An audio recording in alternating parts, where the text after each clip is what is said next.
Bapak-bapak, ibu-ibu yang saya hormati, saya cintai, wabil khusus Dewan Kemakmuran Masjid Iman dan seluruh pengurus, wabil khusus Hafizillah, Ustaz Muhammad Maghrian, Ustaz Abdul Ghani dan yang lainnya. Mudah-mudahan semuanya sehat, walafiat, tidak kurang satu apapun, dan senantiasa diberikan keberkahan dalam hidup, kelancaran dalam usaha, dan yang paling terpenting Allah Subhanahu wa Ta'ala berikan istiqomah di dalam agama. Karena istiqomah dalam agama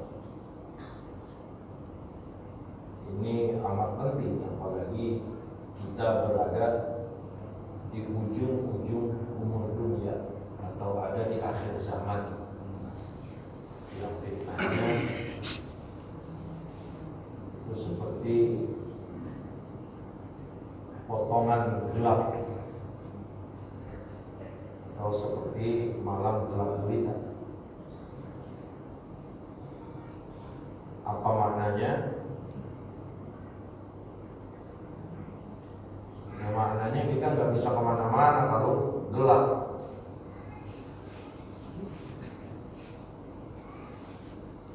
Jangankan 10 meter, satu tindak aja kita nggak berani kalau gelap, dan kita nggak pernah tahu apa yang ada di depan kita. Dengan satu alasan yang memang gelap gulita, nggak ada penyinaran, nggak ada cahaya. Itulah hidup di akhir zaman. Maka orang yang Allah berikan istiqamah fikih, istiqamah dalam agama, istiqamah dalam iman dan Islam, istiqamah dalam berpegang teguh kepada Al-Quran dan Sunnah yang dibawa para sahabat sampai kepada kita kembali para ulama. Karena itu pelita lampu. Jadi di kondisi malam gelap gulita yang begitu amat mencekam, orang yang istiqomah dia akan tetap punya lampu. Dia akan tetap bisa lihat karena dia punya penyuluh, karena punya cahaya, karena punya lampu yang menuntun kehidupan. Ini paling penting bapak-bapak ibu.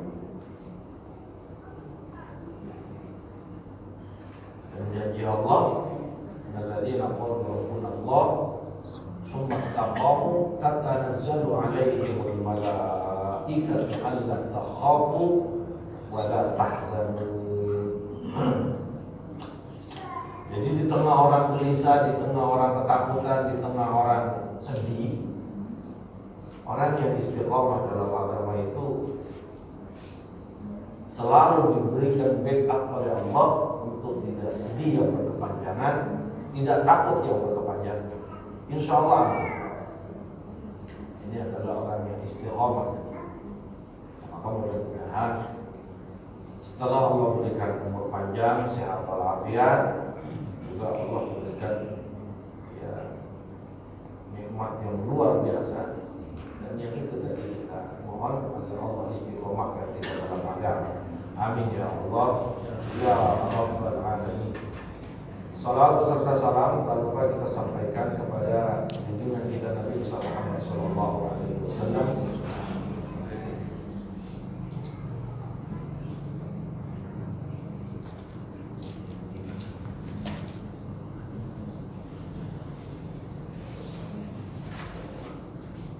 Salawat dan salam tak lupa kita sampaikan kepada junjungan kita Nabi Muhammad SAW serta keluarga, para sahabatnya, pengikutnya, umatnya sampai hari kiamat kelak.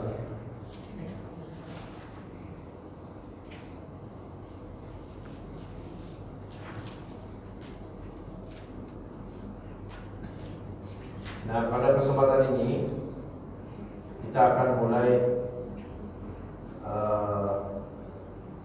mengkaji kitab Sunan Abi Daud dari Imam Sulaiman bin Ash'as As-Sajjani.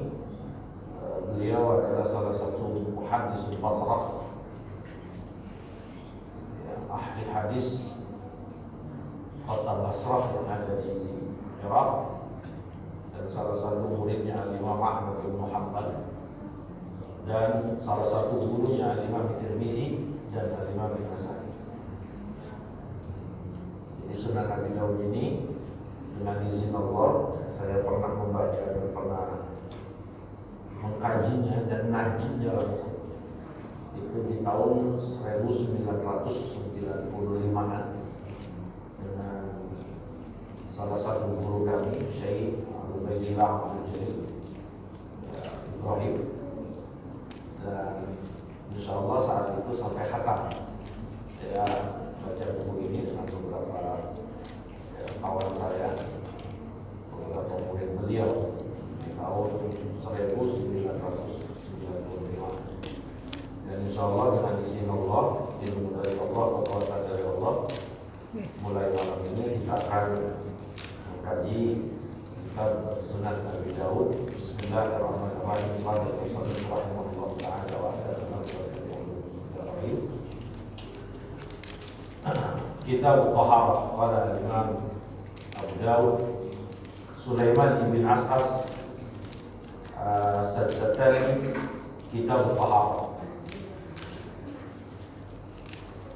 Di permulaan dari kitab yang beliau karang, beliau susun, itu diawali dengan Kitab Taharah. Adalah pada satu tulisan yang membahas tentang taharah.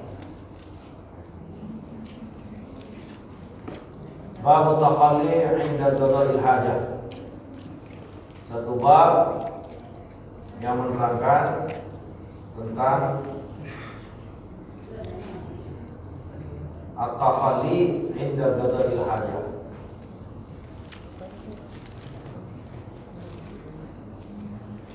Menghindar sejauh mungkin saat kita ingin menunaikan hajat.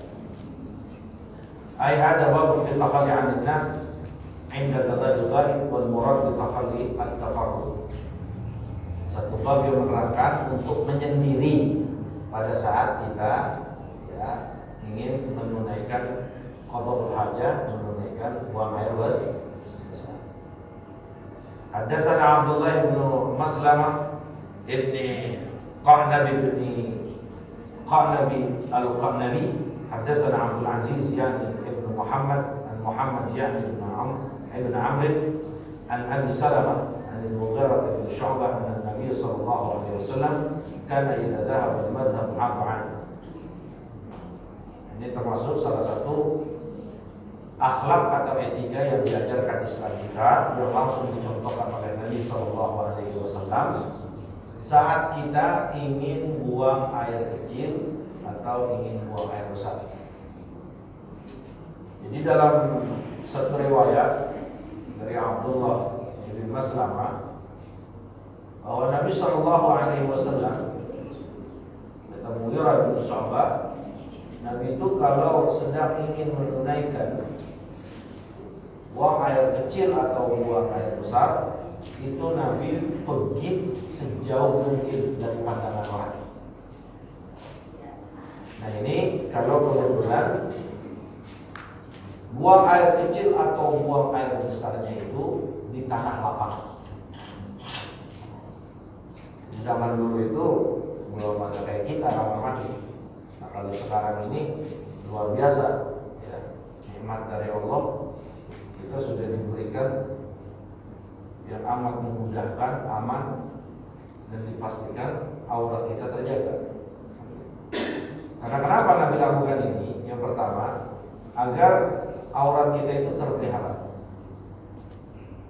dari pandangan orang. Yang pertama, makanya Nabi itu kalau ingin menunaikan itu pergi sejauh mungkin, sekiranya tidak ada satu orang pun yang melihat. Yang kedua, agar aroma tidak enak dari buang air kecil atau buang air besar itu tidak mengganggu orang lain. Ini akhlak Islam. Ini akhlak Islam. Nah ini kita ulangi bahwa ini kalau memang satu ketika di tanah lapang. Nah sekarang bagaimana kalau memang ini sudah ada pada bangunan rumah-rumah kita?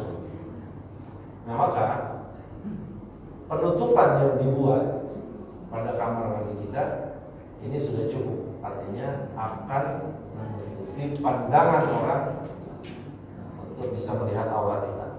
Tapi kalau bau ini tetap harus kita perhatikan.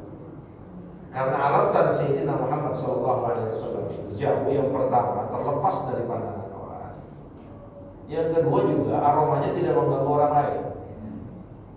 Nah, maka ini harus kita perhatikan bahwa kalau satu ketika kamar mandi rumah kita, keluarga kita, tapi aroma ini jangan sampai mengganggu keluar kamar mandi.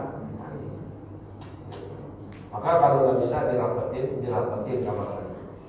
Kalau memang itu nggak memungkinkan, maka gunakan pewangi-pewangi, deterjen dan yang lainnya yang sekiranya itu bisa ya menghilangkan aroma tidak enak yang bisa mengganggu penciuman orang lain. Inilah akhlak Islam kita.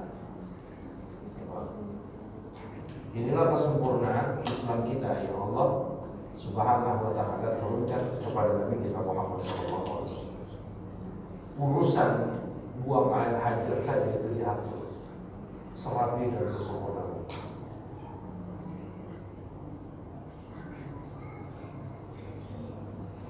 Jadi makanya kalau di kamar mandi, alhamdulillah sudah tertutup. Tapi jangan sampai ada aroma-aroma tidak enak. Maka ini juga nasihat buat saya dan khususnya buat orang-orang Betawi yang masih suka makan jengkol.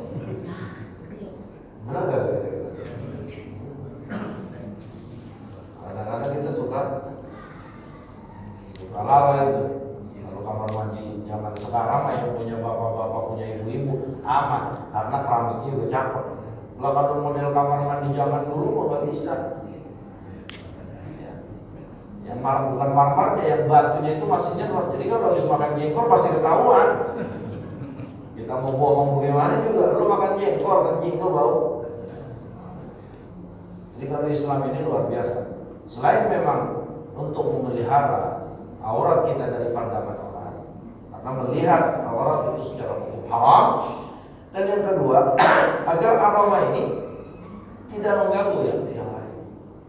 Maka seperti itu Islam kita mengajarkan. Jadi Rasulullah semua tindak tanduknya itu jadi suri teladan buat kita. Tindak tanduknya semua jadi suri teladan buat kita, kecuali yang dikhususkan buat Nabi. Kalau yang memang sifatnya itu diumumkan, itu umum, berarti itu jadi suri teladan buat kita. Kecuali ada beberapa yang dikhususkan buat Nabi, ini nggak sampai kepada kita. Nggak boleh kita ikuti, karena memang itu dikhususkan hanya buat Nabi. Adapun selain daripada itu semua adalah sebagai pegangan kita, sebagai rujukan kita, referensi kita dalam menjalani kehidupan ini. Semuanya. Di Nabi kalau ingin melaksanakan qada'ul hajat, pipis atau buang air besar, Nabi itu pilih tempat yang jauh agar terpelihara auratnya itu dari pandangan orang.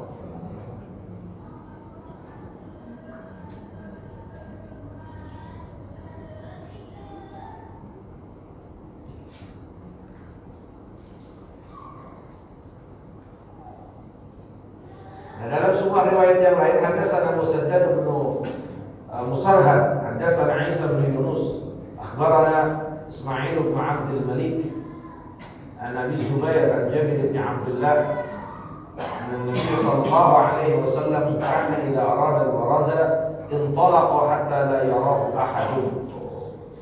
Dalam riwayat yang lain, Nabi itu kalau ingin menunaikan hajat, ya, buang air kecil atau buang air besar, Nabi itu pergi yang sekiranya orang nggak melihat. Nabi itu pergi ke satu tempat yang sekiranya tidak ada satu manusia pun yang lihat. Itu akhlak. Ini satu sebenarnya alasannya agar aurat itu tidak terlihat. Jadi Islam itu mulai mengajarkan pada kondisi di mana memang kita itu pasti harus terbuka. Karena yang namanya pipis, yang namanya buang air besar itu pasti terbuka. Tapi kondisi seperti itu kita sudah diperintahkan untuk menjaga sekuat dan sebisa mungkin agar tidak terlihat orang. Inilah akhlak Islam. Artinya, apalagi pada kondisi yang memang kita harus nggak buka. Nah, kalau zaman sekarang kan kebalikan pada akhlak Islam. Kondisi di mana memang kita harus tertutup, dia buka sengaja tuh aurat. Benar nggak kira-kira? Iya, dia buka, dia pamerkan. Nah, ini kan bukan Islam. Maka tatanan hidup kita kalau mau rapi ya kembali kepada apa yang dicontohkan oleh Nabi. Kondisi yang memang harus terbuka saja, ya berarti usahakan untuk tidak terlihat orang. Bagaimana kondisi yang tidak biasa? Nah itu jauh pergi sampai orang satu pun nggak ada yang lihat Nabi.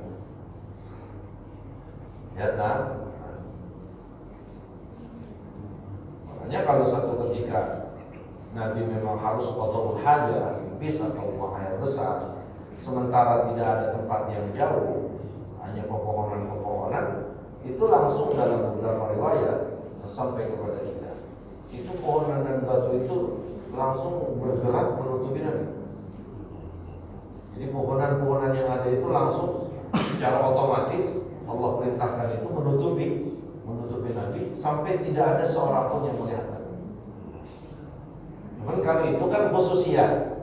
Artinya itu mukjizat yang Allah berikan kepada Rasul Sallallahu Alaihi Wasallam, dan itu nggak akan pernah bisa dicontoh oleh umatnya.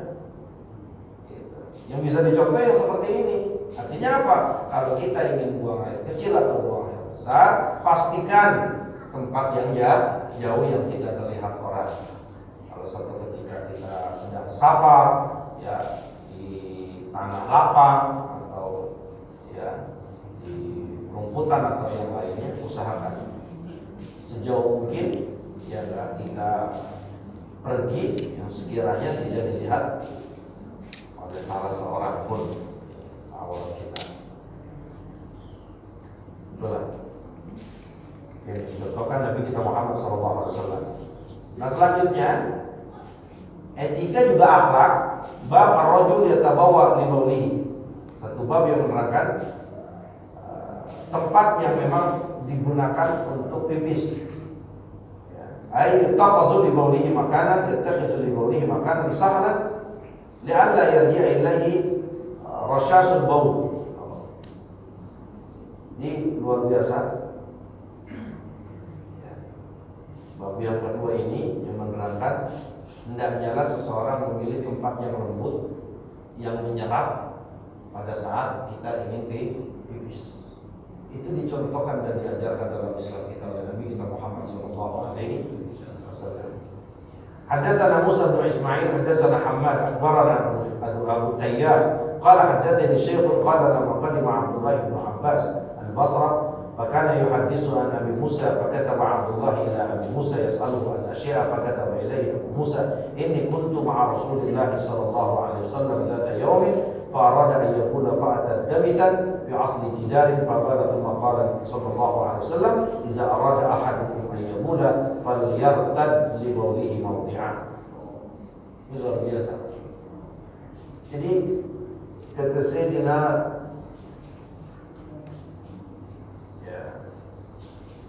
Abu Musa radhiyallahu ta'ala anhu, aku bersama Rasulullah sallallahu alaihi wasallam satu hari. Farada ayyuka, dan Rasulullah ingin buang air kecil. Fa'at ada bisa fi asli jidah. Kemudian Rasulullah nyari tempat yang tempatnya itu lunak pas di bawah tembok. Apa damis? Damis ini adalah tempat lunak yang bisa langsung menyerap air seni. Tujuannya apa? Agar air seni tersebut tidak mancret atau muncrat atau tidak balik lagi ya ke kita. Lihat. Lalu Nabi kita Muhammad sallallahu alaihi wasallam bersabda, "Idza arada ahadukum an yamuda falyartad bi qawlihi mawdi'an." Kata Nabi, kalau ada salah seorang di antara kalian yang ingin pipis, kata Nabi sallallahu alaihi wasallam, maka carilah tempat yang lembut, carilah tempat-tempat yang sekiranya itu cepat menyerap air kencing kita. Jangan di tembok. jangan di tembok atau tempat-tempat keras yang sekiranya rosas, ya, itu nyepet kembali ke kita dan itu akan menajiskan. Ya. Jadi kalau kita pipis nyepretannya itu balik ke celana kita, ke kain kita, ya kain dan celana kita itu najis. Sesuatu yang najis ini nggak boleh dipakai buat sholat. Nah, maka kerapian Islam di dalam mengatur umatnya itu luar biasa kebersihannya. Kalau pipis, pastikan cari tempat yang memang lunak, yang air seni kita itu cepat diserap. Kayak debu, pasir, itu kan cepat diserap dan nggak akan balik. Coba kalau kayak di batu atau jenis-jenis marmer, kalau kita kencing langsung macet, langsung balik. Ini kan luar biasa, Pak. Apa urusan kita bagaimana pipisnya di tempat apanya itu diatur sama agama kita, Pak. Dan ini berlaku untuk ibu-ibu dan bapak-bapak, laki-laki dan perempuan.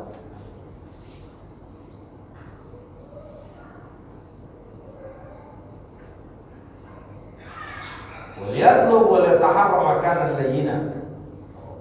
Jadi pilih tempat. Ya, makanya kalau di rumah, ya, yang bisa memastikan itu tidak balik lagi air seni, maka pipisnya harus duduk. Pipisnya harus duduk.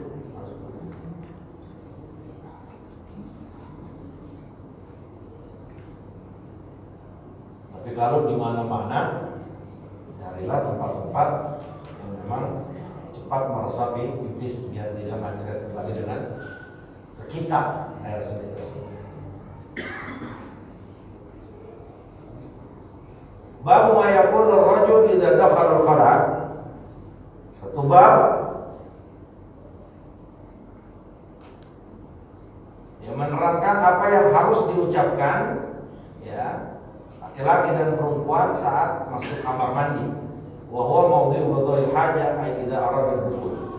Itu adalah tempat, ya, buang air besar. Apa yang akan diucapkan yang diajarkan oleh Nabi kita Muhammad sallallahu alaihi wasallam. Hadatsana Musaddad bin Musarhad, hadatsana Ahmad bin Zaid wa Abdullah al-Warith an Abdul Aziz bin Shuhaib an Anas bin Malik qala kana Rasulullah sallallahu alaihi wasallam idza dakhala al-khala qala an Hammad Allahumma inni a'udzubika qala an Abdul Waris a'udzu billahi minal khubuthi wal khaba'is. Qala Abu Dawud rahu Syu'bah an Abdul Aziz Allahumma inni a'udzu bika, ya, ay a'udzu billah, wa qala Wuhayb fal yata'awwaz billah. Atau yang sampai kepada kita Allahumma inni a'udzu bika minal khubuthi wal khaba'is. Benar aja.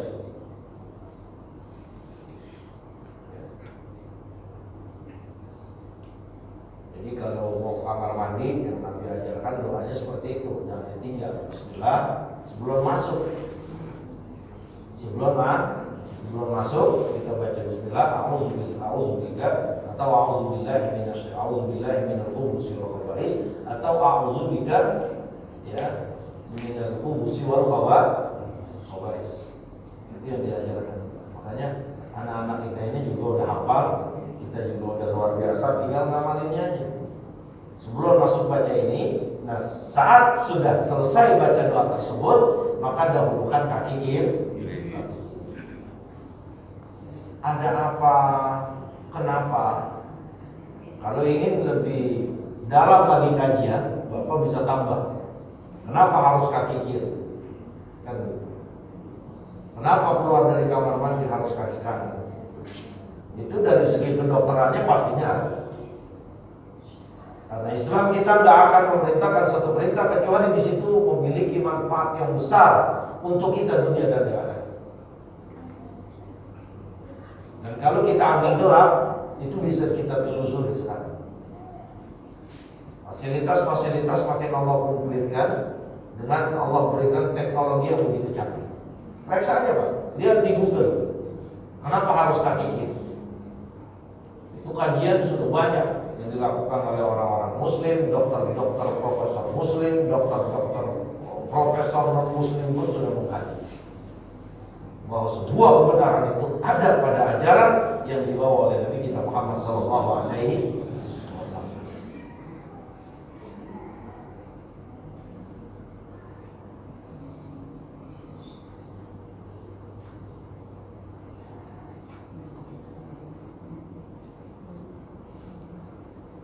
Allahumma inni a'udzubika minal khubuthi wal khaba'ith.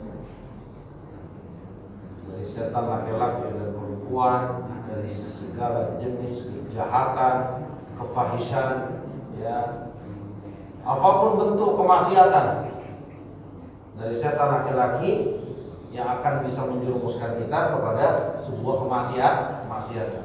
Jadi memang kenapa Allah Subhanahu wa taala melalui lisan Nabi sallallahu alaihi wasallam sekaligus diperhatikan oleh Rasul saat masuk kamar mandi ini kita disuruh baca doa.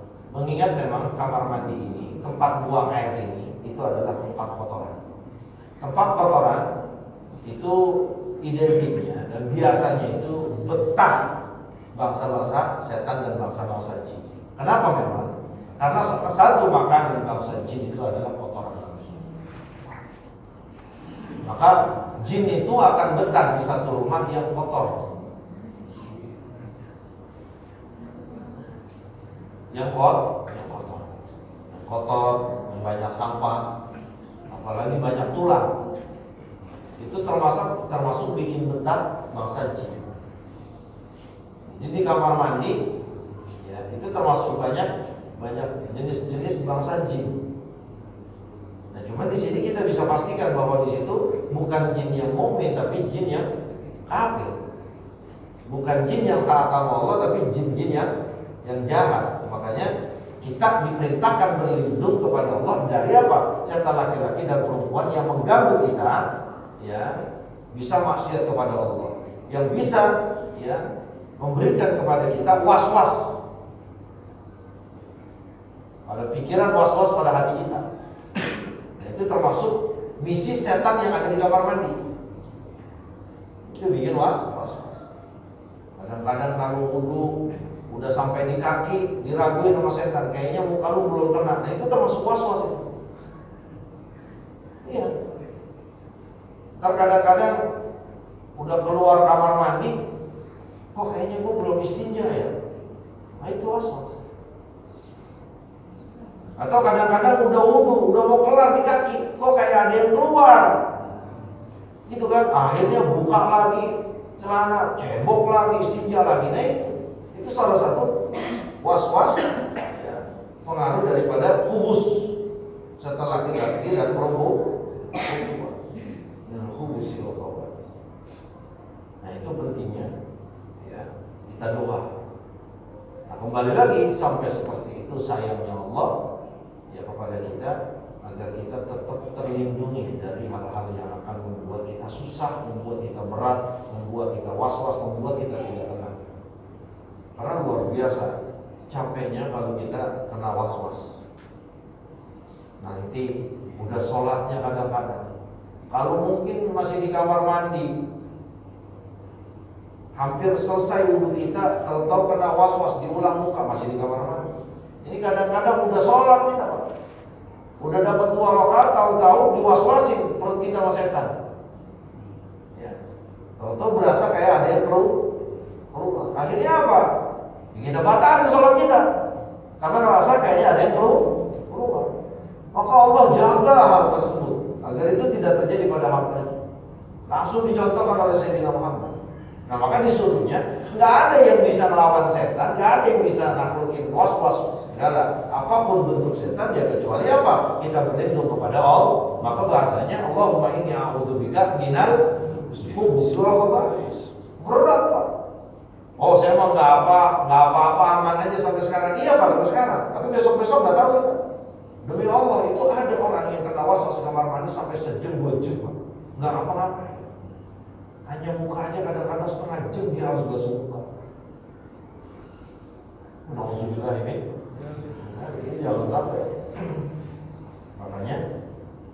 hal-hal yang kecil seperti ini, tapi ternyata begitu penting untuk kehidupan kita. Orang yang hidupnya selalu was-was itu nggak akan pernah enak, karena gelisah pastinya, takut iya, dan yang lainnya luar biasa. Nauzubillah ini. Nah ini banyak didapati manusia itu dari tempat-tempat kotor, salah satunya kamar mandi. Maka jangan ditinggalin apa yang dikatakan Rasul. Allahumma inni a'udzubika, bismillahirrahmanirrahim, Allahumma inni a'udzubika minal khubusi wal khaba'is. Masuk kaki kiri. Mudah-mudahan Allah selamat. Mudah-mudahan Allah selamat. Nah keluar dari kamar mandi biasa yang kerja. Alhamdulillahilladzi azhaba 'anil adha wa afani.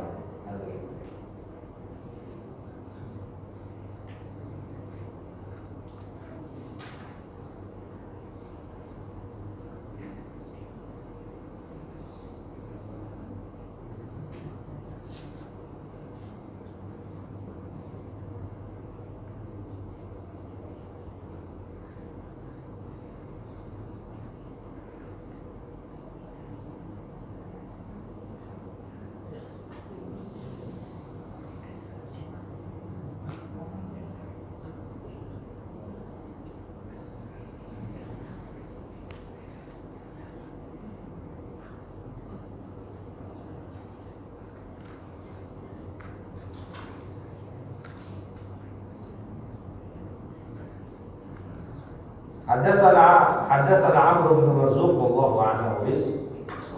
Ayo silakan ya.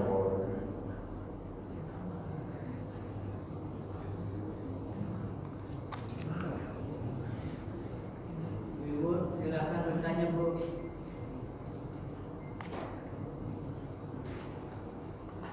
Tanggal berapa sekarang? 16. Ustaz, Ustaz. Ya.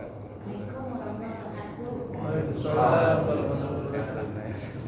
Alhamdulillah Ustaz menjelaskan masalah istinja. Ustaz, pertanyaan saya dulu Ustaz. Iya. Yang pertama, sesungguhnya Nabi Muhammad Rasulullah SAW mengajar kita tentang akhlaknya mulai dari perilaku sampai dengan kamar mandi dan seterusnya.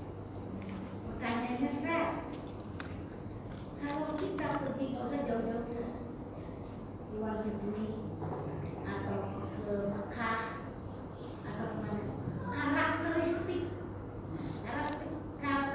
bangsa kita nih, bangsa Indonesia, terutama yang berangkat haji ataupun istilahnya pilot yang ada kita pergi kemana saja, itu jalan bersih, padahal dia tahu tentang masalah apa yang diajarkan oleh Rasulullah. Gimana letak kesalahannya Ustaz? Terima kasih. Assalamualaikum warahmatullahi wabarakatuh. Yang kedua, udah ketinggalan. Yang kedua Ustaz, apakah dibenarkan seorang laki-laki, dalam hadisnya ada nggak seorang laki-laki kalau buang air kecil itu berdiri? Ibu mau ketawa lah, laki-laki. Cerita-cerita oleh ibu. Nah, laki-laki nih Pak. Iya. Ya Ustaz, itu gimana Ustaz? Dibenarkan kan tidak atau mana garis? Makasih Ustaz. Jadi memang apa yang membuat jamaah kita, jamaah haji kita laki-laki dan perempuan itu kotor pada saat mereka melaksanakan ibadah haji? Ya sebenarnya karena kurang disiplinnya mereka terhadap aturan-aturan yang sudah dibimbing oleh Nabi kita Muhammad SAW. Maka kalau kita sebagai umat Rasul sedikit-sedikit mulai kita mencontoh kehidupan Rasul, akhlak Rasul, ya, etika Rasul dalam segala hal, maka nggak ada yang paling bersih di kolong langit ini dari orang Muslim, laki-laki atau perempuan. Nggak ada yang paling bersih di kolong langit ini daripada orang Muslim, laki-laki dan orang perempuan. Tapi kenapa yang jorok kesannya orang Muslim? Iya, karena orang Muslimnya hanya sekedar Muslim, tapi jauh sekali dari bimbingan Sayyidina Muhammad. Ustaz, kenapa jadi orang-orang yang soleh, yang bersih, yang rapi, yang teratur, padahal agamanya non-Muslim? Justru itu karena mereka betul-betul menganggap Sayyidina Muhammad suri teladan yang baik, walaupun tidak didasari dengan kepercayaan dan iman mereka kepada Rasulullah, tapi apa yang dicontohkan Nabi sedikit-sedikit mereka pakai. Makanya rapi mereka. Makanya rapi, teratur. Bukan karena ajaran mereka teratur, enggak. Karena memang mereka mencontoh Rasulullah, mencontoh bagaimana kehidupan Rasulullah, mencontoh bagaimana aturan gaya hidup yang ditetapkan Rasulullah. Walaupun mereka tidak mengimani, tapi otomatis kerapian itu mereka akan dapat. Nah, kita yang orang Islam, yang nabinya nabi kita, yang imannya juga kita imani, tapi kenapa kita kotor itu tadi sekedar Islam, tapi kita nggak mau suri teladani apa yang dicontohkan oleh Nabi kita Muhammad SAW. Makanya kadang-kadang orang kita cemberut, kagak rapi. Kalau laki-laki bau. Nah, kalau umat Rasulullah kagak boleh kagak rapi, kudu wangi. Adapun masalah mahal atau tidak itu relatif, tergantung kemampuan. Tapi kalau rapi, umat Rasulullah itu kudu rapi, kudu cakep. Rasulullah tuh nggak pernah ngajarin gembel. Rasulullah tuh nggak pernah ngajarin gembel, ngajarin bau, ngajarin zuhud berpakaian sampai jelek, enggak. Kalau kau mampu pakai, rapi disuruh. Itu Islam kita. Itu Islam kita. Makanya mari sama-sama saya mewasiatkan diri saya dan seluruh bapak-bapak ibu-ibu. Ayolah mulai sedikit-sedikit kita ambil ilmu yang Allah berikan ya, kepada kita lewat pengajian tentang bagaimana suri teladan diberikan Nabi, bagaimana kita harus contoh, ambil sedikit-sedikit. Dari mulai urusan ke kamar mandinya, makannya, kan gitu. Cara makannya, apa yang dimakan. Rapi Pak, insya Allah nggak berantakan kan? Kita kadang-kadang senapan aja berebut, bener nggak? Berantakan karena apa? Sama-sama rakus. Coba kalau makannya kagak rakus, rapi nggak kira-kira? Iya, kita urusan makan itu masih jauh banget dari apa yang dicontohkan oleh kita Muhammad SAW.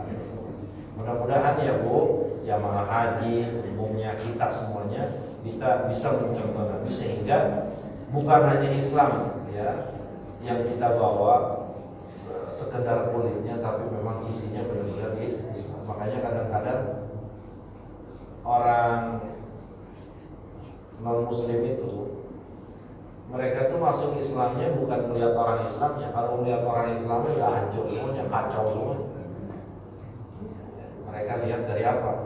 Dari bagaimana kehidupan dicontohkan oleh Nabi kita Muhammad SAW dalam Al-Quran, Sunnah Nabi atau dalam sejarah-sejarah yang mereka tulis. Itu yang membuat mereka itu simpati sekali dengan Islam. Kalau melihat orang Islamnya bukan baik. Yang kencing di jalanan siapa? Islam. Yang dikencing di terminal siapa? Islam. Boy, yang kencing kagak cebok siapa? Islam. Nah iya.